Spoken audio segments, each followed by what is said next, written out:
ती म्हणजे संतोष देशमुख हत्या प्रकरणात एक मोठी अपडेट समोर आलेली आहे।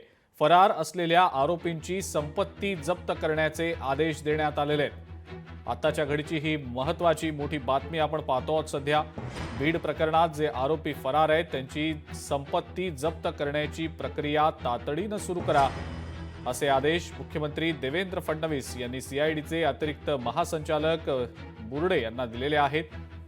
बंदुकांसोबत ज्यांचे फोटो किंवा व्हिडिओ आहेत ते जर खरे असतील तर त्या सर्वांचे परवाने रद्द करण्याची प्रक्रिया सुद्धा तातडीने सुरू करा असे आदेश मुख्यमंत्र्यांनी बीडच्या पोलीस अधीक्षकांना दिलेले आहेत। फरार आरोपींची संपत्ती जप्त करण्याचे आदेश तर दिलेलेच आहेत, मात्र या व्यतिरिक्त जे लोक बंदुकांसोबत फोटोंमध्ये किंवा व्हिडिओमध्ये दिसतायत ते जर खरे असतील तर त्या सर्वांचे परवाने रद्द करण्याची प्रक्रिया ही तातडीने सुरू करण्याची एकंदरीतच आदेश जे आहेत ते मुख्यमंत्री देवेंद्र फडणवीसांनी बीड पोलीस अधीक्षकांना दिलेले आहेत। ही आत्ताची अत्यंत महत्त्वाची आणि मोठी अपडेट आहे।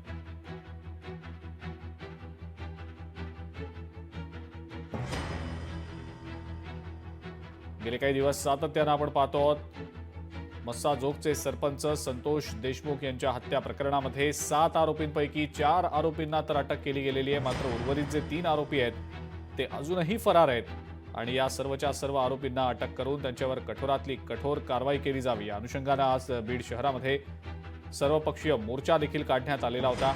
या सगळ्या प्रकरणाचे मास्टरमाइंड सूत्रधार जे कोणी असतील त्यांना सुद्धा गजाआड करून त्यांच्यावर सुद्धा कठोर कारवाई करण्याची गरज आहे अशी मागणी करण्यात आलेली होती।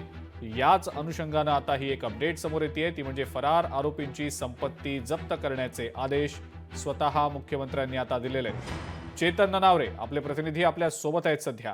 चेतन, या बीड हत्या प्रकरणाच्या अनुषंगाने आता मुख्यमंत्र्यांनी 2 महत्त्वाचे आदेश दिलेले आहेत सीआयडीच्या अतिरिक्त महासंचालकांना सोबतच बीडच्या पोलीस अधीक्षकांना सुद्धा। चेतन, सविस्तर याबद्दल काय सांगताय? निश्चितच अजिंक्य, बीड वरतून एकंदरीत जे वातावरण पेटलेलं आहे आणि आज सर्वपक्षीय मोर्चा ज्या प्रकारे काढण्यात आला आणि सातत्याने आरोपींसहित जी दादागिरी सुरू होती, वेगवेगळ्या गुन्हे त्यांच्यावरती नोंद आहेत, मग ते जमीन बळकावण्याचं प्रकरण असेल किंवा हत्येची प्रकरणं असतील, या अनुषंगाने जो रोष व्यक्त केला जात होता त्या पार्श्वभूमीवरती आता खुद्द मुख्यमंत्री देवेंद्र फडणवीस यांनी गंभीर दखल घेतलेली आहे आणि सीआयडीचे जे अतिरिक्त महासंचालक आहेत त्यांना थेट आदेश दिलेले आहेत, जे आरोपी फरार आहेत ते जर सरेंडर होत नसतील, त्या आदेशी लागत नसतील तर त्यांची जी संपत्ती आहे ती जप्त करण्याची कारवाई तात्काळ सुरू करावी। इतकंच नाही तर अंजली दमाने असतील किंवा वेगवेगळ्या विरोधी पक्षाच्या नेत्यांनी काही फोटोज समोर आलेले होते ज्यामध्ये वाल्मिक कराड असतील किंवा त्यांच्याशी संबंधित व्यक्ती असतील यांनी थेट बंदुका झळकावल्याचे फोटो खुलेआम व्हायरल केलेले होते, व्हिडिओ होते।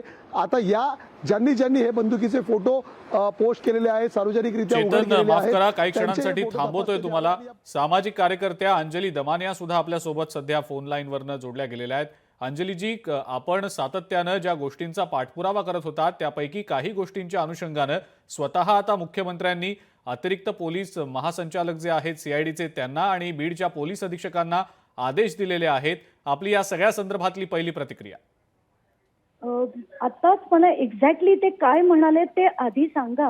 मी अंजलीजी सांगतो तुम्हाला, जे बीड प्रकरणात फरार आरोपी आहेत त्यांची संपत्ती जप्त करण्याची प्रक्रिया तातडीने सुरू करा हा पहिला आदेश आहे, आणि दुसरा बंदुकांसोबत ज्यांचे फोटो आणि व्हिडिओ आहेत ते जर खरे असतील तर त्या सगळ्यांचे परवाने रद्द करण्याची प्रक्रिया तातडीने सुरू करा असे हे 2 आदेश आहेत। ऐकून खूप खूप खूप खूप बरं वाटलं। कुठेतरी मला असं वाटतंय की आता हे गृहमंत्री नीट काम करायला लागलेत आणि पहिलं पाऊल त्यांचं बरोबर योग्य त्या दिशेने त्यांनी घेतलंय। स्वागत करते मी या निर्णयाचं।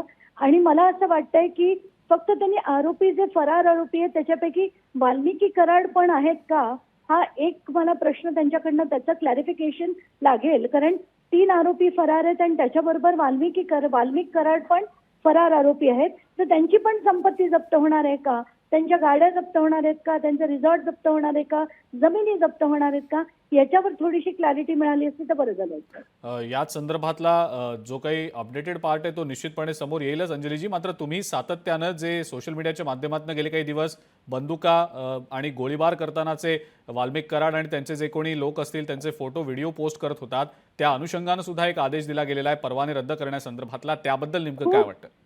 अगदी खरंच खूप बरं वाटलं, कारण हे पहिलं पाऊल हे त्यांनी घ्यायला हवं होतं. मी 2 दिवस झाले आवाहन केलं होतं की जेवढे जेवढे हे परवाने आहेत त्याची खरंच गरज आहे का ही चाचपणी करून ज्यांना गरज आहे त्यांना ठेवून बाकीच्यांचे सगळ्यांचे रद्द करण्यात यावे, कारण यांनीच ते दहशत करतायत आणि हे अधिकृत परवाने इतक्या अफाट प्रमाणावर मिळत आहेत. आम्ही तर असं ठरवलेलं की बीडला एक जागा आहे जिकडे असे बंदुका अगदी सर्रास मिळतात. मी तर एका कार्यकर्त्याला पाठवून बंदूक मिळते का ह्याचा पण प्रयत्न करणार होते, पण त्याच्या आधी हे जर त्यांनी आदेश दिले असतील तर त्याचं मी खूप स्वागत करते. आणि अंजलीजी, आज जो सर्वपक्षीय मोर्चा निघालेला होता बीड शहरात, आपण सहभागी नव्हता त्यात, पण तुम्हाला कल्पना असेल की खूप मोठ्या संख्येनं लोक तिथं होते. भाषणं देखील आपण बघितली अनेक नेत्यांनी केली. मात्र या सगळ्यानंतर आता ज्या धनंजय मुंडेंच्या बाबतीत टीका करण्यात आलेली होती त्यांच्याविषयी नेमकं काय वाटतं? त्यांच्यावर काही कारवाई होईल का? मंत्रिपद त्यांचं घ्यावं अशी मागणी अनेकांनी केलेली होती. त्या संदर्भात काही घडेल असं वाटतं का? मला तर तेच मुख्यमंत्र्यांना सांगायचं. आता ह्या एवढ्या 2 छान छान कारवाया जर तुम्ही केल्या असतील तर एक आता मोठी कारवाई करा, म्हणजे धनंजय मुंडेचा राजीनामा घ्या. कारण एक मंत्री जो इतका गुन्हेगारी स्वरूपाच्या माणसाला एकत्र ठेवतो, असे मंत्री तिथे जाऊन विधानसभेत आपल्या जनतेसाठी, या राज्याच्या जनतेसाठी असे रूल्स बनवणार, कायदे बनवणार, हे मला मान्य नाही आणि जनतेला सुद्धा मान्य नाही. आज सगळे जे इथे बीडला जमले होते प्रत्येकाचं तेच म्हणणं होतं की अंजलीजी, लढा, जोपर्यंत धनंजय मुंडे राजीनामा देत नाही तोपर्यंत आम्ही सगळे तुमच्या बरोबर आहोत. तर याच्यावरनं मला क्लिअरली वाटतंय की आता हा जर स्टँड फडणवीसांनी घेतला, धनंजय मुंडेंचा राजीनामा घेतला तर सलाम ठोकू आम्ही त्याला. नाही, पण अंजलीजी, त्या दिवशी धनंजय मुंडे पण माध्यमांसमोर बोलले आणि त्यांचं असं म्हणणं होतं की मला समाजकारणातनं आणि राजकारणातनं संपवण्याच्या दृष्टीनं हे राजकारण सगळं सुरू आहे. माझ्या आजूबाजूच्या लोकांकडनं किंवा आजूबाजूचे जे लोक आहेत त्यांना टार्गेट केलं जातंय, मला टार्गेट केलं जातंय. त्याबद्दल काय वाटतं? कोणाला टार्गेट करण्याचा प्रश्न सुटतो कुठे? इथे जनता बोलतीये. इतके मी जितक्या लोकांशी आज दिवसभरात बोललेत प्रत्येकाचं हेच म्हणणं आहे की धनंजय मुंडेंची आणि वाल्मिक कराडची इतकी दहशत आहे की पोलीस आम्ही गेलो तर आमची कंप्लेंट घेतच नाहीत.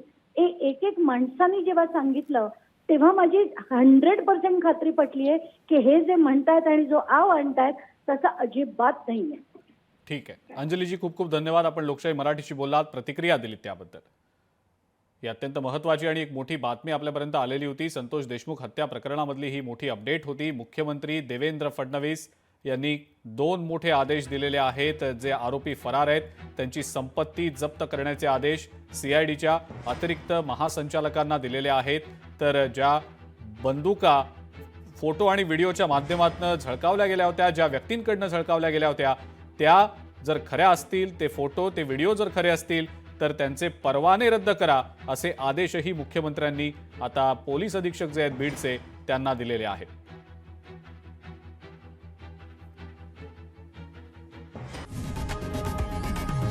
लोकशाही मराठी ऐका, पहा, जागरूक रहा.